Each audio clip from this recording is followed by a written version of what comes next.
Hello, and welcome to one in a session of virtual informational videos from DPR's grants program. My name is Jordan Weibel. I'm the Research Grants Program Lead.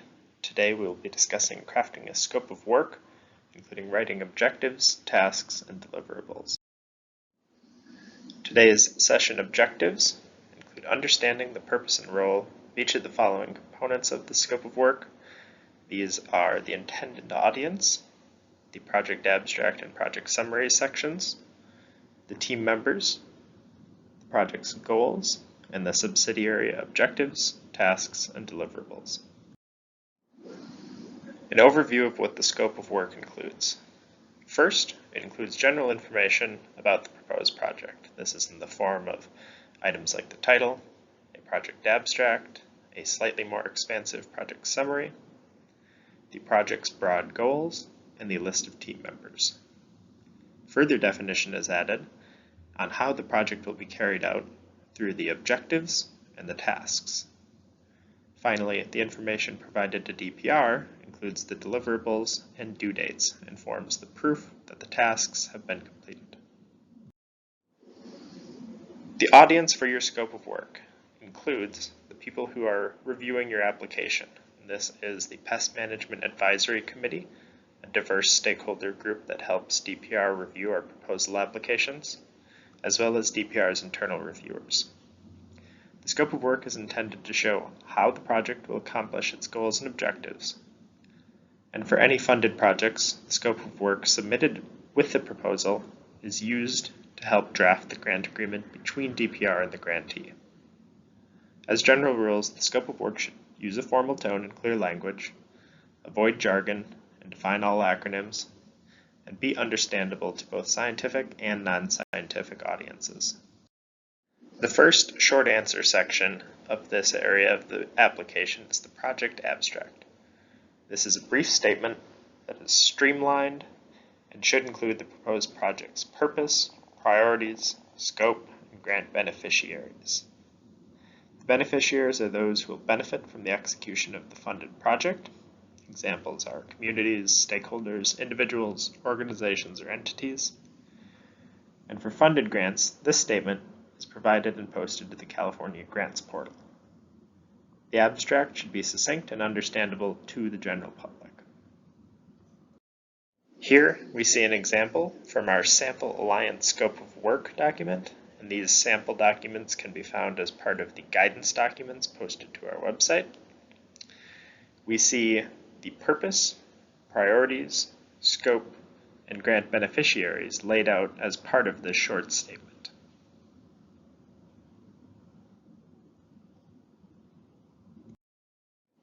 The project summary follows after the project abstract. It is a brief, one-page maximum and compelling description of the proposed project, and it should be understandable to the general public. The project summary is more expansive than the project abstract, and it should provide a broad overview of the proposed project. It needs to address the relevance of the project to the mission of DPR, and it should not include or rely on references. For research grants, it's important to include within your project summary experimental design details, such as whether controlled or observational approaches will be used, some brief methods, such as the statistical or modeling choices to be used, as well as, once again, the relevance to DPR's mission. For Alliance grants, there are some slight differences.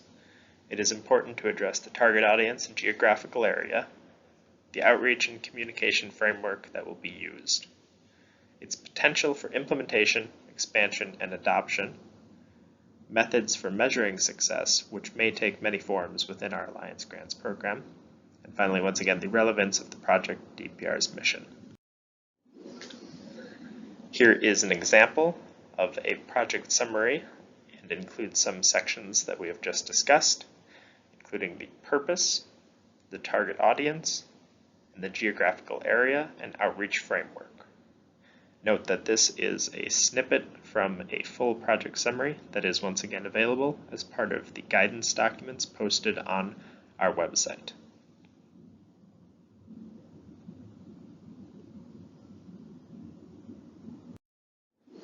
This example continues, and we show here the measurement of success and implementation potential and relevance to department mission sections of the project summary. Once again, you're encouraged to review the project summary example in its entirety within the supplemental guidance documents found on our website.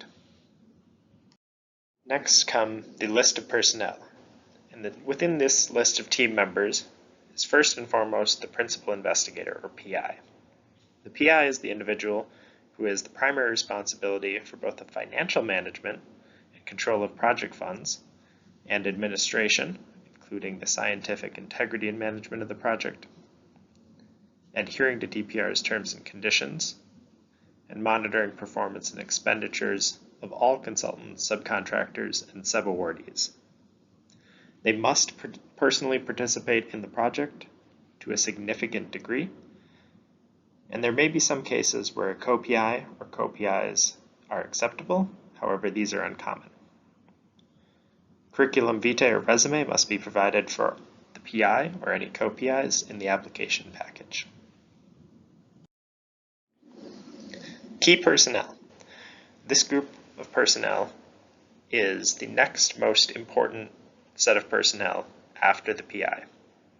These individuals contribute to the scientific development or execution of the project in a substantive, measurable way, and they, similar to the PI, do not necessarily need to receive salary. They must devote a measurable percentage of effort to the project, and this should be reported in your materials.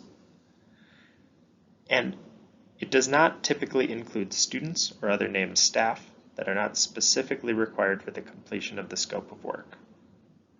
Note here that key personnel are personnel that without which the project would not achieve its goals. Staff that may be easily substituted will fall into another class of personnel to be discussed in upcoming slides. A curriculum vitae or resume must also be provided for key personnel, similar to the principal investigator. And if the project is funded, any changes in these key personnel would require a grant amendment. Next, non-key personnel. These often include students or other named staff that are not specifically required for completion of the scope of work, an important difference from the key personnel. Often, these roles are yet to be filled at the time of application, and thus a TBD or to be determined is an acceptable placeholder. For the Alliance grants, this section should list all known Alliance team members, whether they will be participating as paid or unpaid, and key personnel or non-key personnel. Similar to above, list any unfilled positions as TBD with a short description of the role.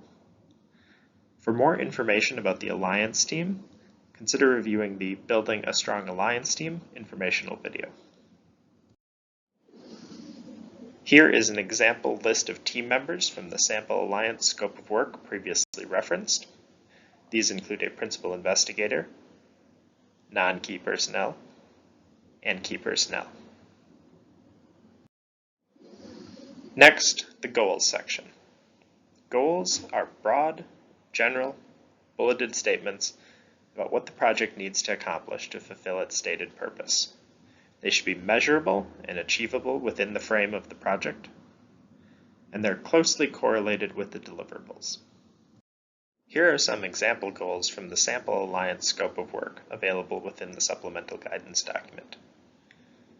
Engage and educate community members and field crews in identifying and documenting observations of invasive and early detection and rapid response listed species through the use of a mobile application.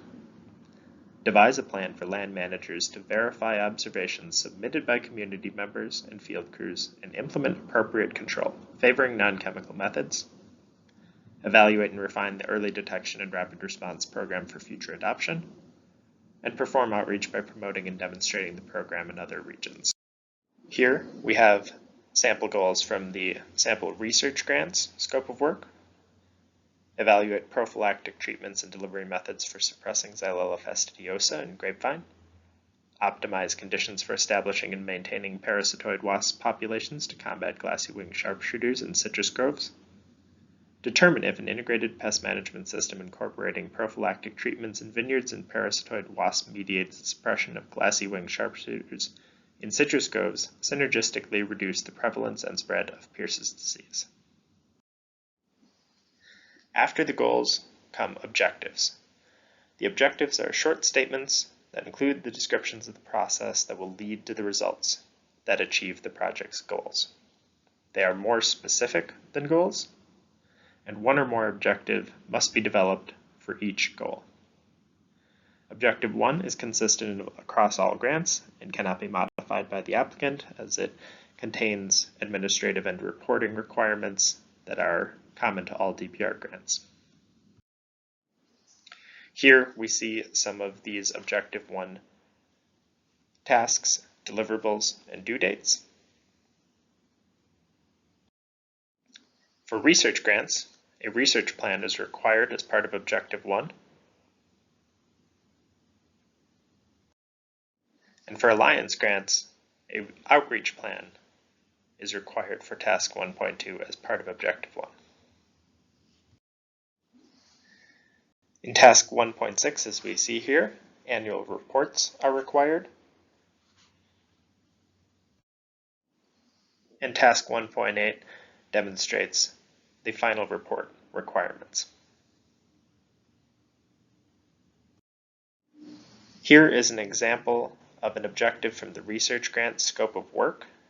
Once again, these objectives should begin with Objective 2 onwards for your proposal application. Objective 2. Identify the most effective prophylactic treatment and delivery method for suppression of Xylella fastidiosa in grapevine. Note how this corresponds directly to the first goal from the example list of goals previously shown. Next come tasks. Tasks are descriptions of the step-by-step work plan activities that must be successfully completed to achieve the stated objectives. These include things like modeling, experiments, analyses, field trials, meetings, developing training materials, conducting surveys, and much more. Tasks generate data and other end results that can be formed into deliverables that we will discuss shortly. Here is an example task from the research scope of work. Task 2.1. Greenhouse study to assess the effects of 3 different foliar sprayed antimicrobial compounds on Xylella fastidiosa in grapevine. And then text follows describing how this task will be conducted.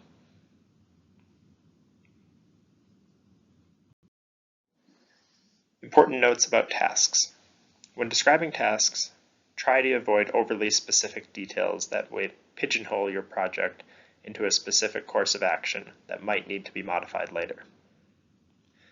Task descriptions should provide enough detail to show that there is a clear plan for achieving the objectives, but also be broad enough to allow for flexibility in the future if experimental design considerations change.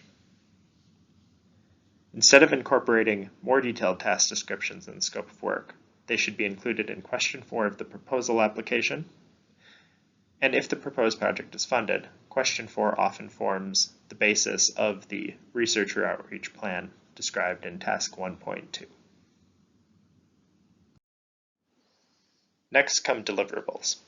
Deliverables are the end results or products of tasks and are specifically associated with them.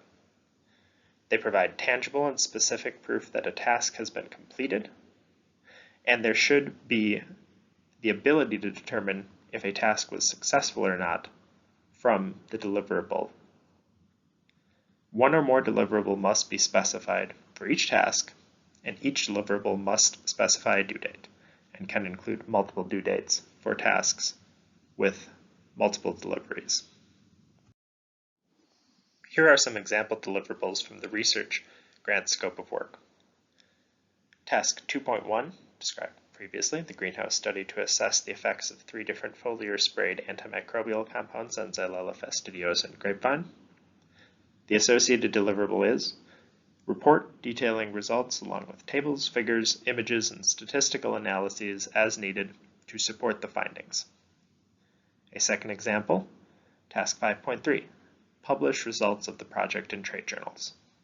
The deliverable, final drafts of article to be published in trade journals will be submitted 20 business days prior to publishing date. Some notes about deliverable due dates. First, some notes on linear tasks. For tasks that rely on the completion of a prior task, the corresponding deliverable should have separate due dates. An example of this is if one task is carrying out a field trial and another analyzes the results from that trial, the field trial delivery due date should be before the analysis delivery due date. Other deliverables recur and have due dates that are also recurring throughout the project.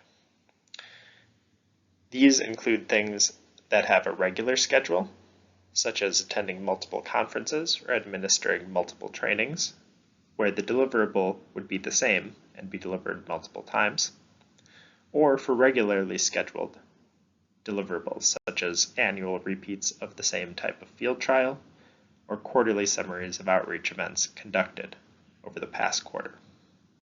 Here we see an example of a recurring task, Task 5.2, Outreach. Present the most recent results at citrus and grape grower annual meetings. And we see here that the due date associated with the deliverable is April 30th of 2025 and April 30th of 2026. Some important notes about deliverable due dates. All deliverables intended for public release must be submitted for review at least 20 days prior to publication or public release. These due dates should thus be at least 20 days prior to any publication deadlines. The final deliverable due date must occur before the project end date. This is June 30th for the final year of the project. Aim to include a moderate level of detail in deliverables. Extensive detail, as noted prior, should instead be included in the research or outreach plan submitted as Task 1.2. So, let's review. Here, we see an example from the Alliance Grant scope of work. The project itself employs community science for early detection and rapid response to optimize the control of invasive plants in California wildlands. We see a goal: engage and educate community members and field crews in identifying and documenting observations of invasive and early detection and rapid response listed species through the use of a mobile application. We see an objective associated with this goal: prepare members of the public and field crews to participate as community scientists in monitoring for early detection and rapid response species. A task associated with this objective: produce instructional materials, as well as information about how this task will proceed. And finally, a deliverable associated with this task: files of all content created, along with the web address for the social media page, and some information about the deliverable. Files will be sent to the grant manager via email at least 20 days prior to publication for review and approval by DPR. Finally, we have some general reminders and tips for success. Avoid linear timelines where deliverables depend on prior deliverables if at all possible. These linear timelines can cause delays, sometimes significant ones, when those initial single deliverables are delayed and cause large problems for the project's overall delivery. Define any acronyms the first time they are used and avoid using jargon. Read the applicable terms and conditions. Terms and conditions are available for your University of California and Cal State University system applicants, as well as non-UC or CSU applicants. Verify that no terms are violated within the proposed scope of work, such as travel outside of California. Make sure to proofread the entire document and check that due dates are correctly recorded in the Schedule of Deliverables table and that all due dates fall within the project performance period. Remember that all reviewers will also read the grant application questions, numbers 1 through 4, so avoid including redundant information that is not pertinent to the scope of work, and write for all audiences, including scientific and non-scientific. If you'd like to learn more, please visit our website at www.cdpr.ca.gov/DPR grants, or send us an email at ipmgrants@cdpr.ca.gov.